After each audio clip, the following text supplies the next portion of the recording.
सचमुच मुझे दादी माँ शाप भ्रष्ट देवी सी लगी। तो उस समय लेखक को कैसे लगती है दादी? शाप भ्रष्ट मतलब कि किसी ने उनको श्राप दे दिया हो और वो देवी से क्या बन गई हैं? महिला बन गई साधारण। धुंधली छाया विलीन हो गई। मैंने देखा एक दिन काफ़ी चढ़ाया, धुंधली छाया विलीन हो गई मतलब गायब हो गई। वो किसके बारे में सोच रहे थे लेखक? दादी के बारे में, कि वो उनको पुरानी बातें, उनको हल्का-सा बुखार रहता है, बहुत उदास रहते हैं और ये सारी जो हमने अभी पढ़े तो वो उनको याद आती रहती हैं अपने बचपन की।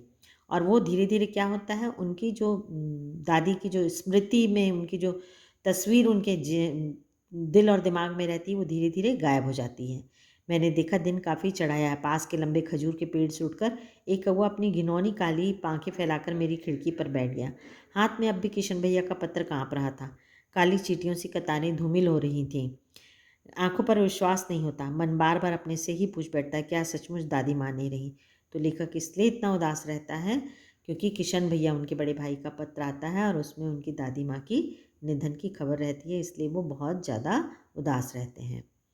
तो इस कहानी में लेखक ने अपनी आत्मकथा लिखी है और मेन जो है वो फ़ोकस किया है उन्होंने अपनी दादी माँ के बारे में, कि वो दिखने में बाहर से बहुत कठोर दिखती थी, लेकिन वो अंदर से उनका हृदय क्या था, बहुत सॉफ्ट हार्टेड थी और खाली अपने परिवार की नहीं बल्कि उनको पूरे गाँव की चिंता रहती है और साथ ही साथ वो बहुत भावुक होने के साथ-साथ परिवार में जब वो कठिन परिस्थिति आती है उनके, तो वो एक ढाल की तरह काम आती हैं और अपने पास जो भी रहता है उसको दे के अपने लड़कों को और अपने परिवार की वो रक्षा करती हैं।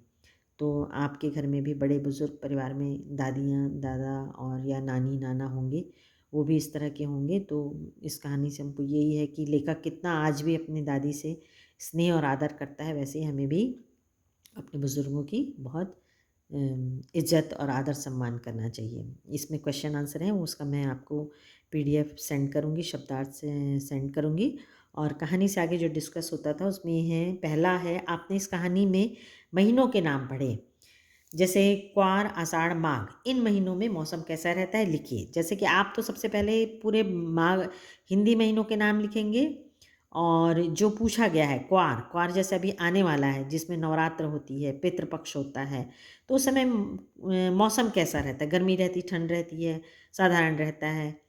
और आषाढ़ कौन-सा महीना होता है? आषाढ़ जो गया बरसात शुरू होने के जस्ट पहले वाला समय रहता है कि गर्मी का अंत और बरसात का शुरू, उसको आषाढ़ मास कहते हैं। ये लगभग जून में होता है। और माघ का महीना, माघ कब होता है और इसका मौसम कैसा रहता है? दूसरा प्रश्न है, अपने-अपने मौसम की अपनी-अपनी बातें होती हैं। हर मौसम की अपनी सुंदरता होती है, हर मौसम की अपनी ख़ासियत होती है। लेखक के इस कथन के अनुसार यह बताइए कि किस मौसम में कौन-कौन सी चीज़ें विशेष रूप से मिलती हैं? तो आपको पहले तो बताना है कि अपने-अपने मौसम की अपनी-अपनी बातें होती हैं। हर जैसे बरसात में है, बरसात की क्या ख़ासियत होती है? हरियाली होती है, फसल होती है, त्योहार आते हैं और ठंड में शरीर स्वस्थ रहता है, मौसम अच्छा रहता है। और गर्मी में गर्मी पड़ती है तो तरह-तरह के फल-फूल खाने मिलते हैं और छुट्टियों का आनंद मिलता है और गर्मी के बाद ही इवैपोरेशन इतना ज़्यादा होता है कि बारिश होती है। तो लेखक ये जानना चाहता है आपसे कि इसमें कौन-कौन सी चीज़ें विशेष रूप से मिलती हैं, आपको ये बताना है इन मौसम में। समझ में आया होगा लेसन आपको और आप ये लेसन की रीडिंग ज़रूर करेंगे हिंदी की और आप क्वेश्चन आंसर के बाद इस लेसन को लिखेंगे जिससे आपकी हैंडराइटिंग और आपकी मात्राओं का अच्छे से ज्ञान हो जाए। Thank you. Have a nice day.